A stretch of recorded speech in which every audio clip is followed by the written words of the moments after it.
বাড়ির চার চারটে প্রাইভেট কার চ্যানেলটা সাবস্ক্রাইব করে গুনে দিন। ধরতেছে চলানোর মতো মানুষ নাই, সব আমার বাপের টাকা না। হুন্ডার তো অভাব নাই। আরে যে আমার পরে যে আমার কাছে আইফোন দেখতেছেন না, এই আইফোন আমার বাপের দেওয়া। আর বাপের তো আইফোনের অভাব নাই।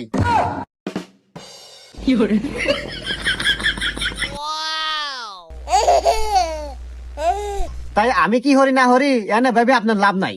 এরকম বউ আমার বাপ 40টা পারলে পারলো। আমার বাপের কোনো কিছুর অভাব নাই। আর বাপের মানে আমার অত কথা বাদ দে, মেয়েটা দেন নিয়ে যাই। দাঁড়াও বাবাজি, আর বিয়ে সাহেব ও আমি আগেই জানি আজকে বিয়ে হয়ে যাবো, এই জন্যে আগেই কাজে আনিয়া আমি ঘরের মধ্যে বসে রাখছি।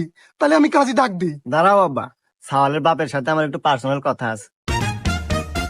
দেখছো বা দেখছো বা তোমার বেটা বউ কি গুণিল কি ভদ্র, বিয়ের আগে তোমার কত সম্মান দিতেছে। পার্সোনাল কথা কব, যাও পার্সোনাল কথা কও যাও। আসেন আমরা ভিতরে যাই।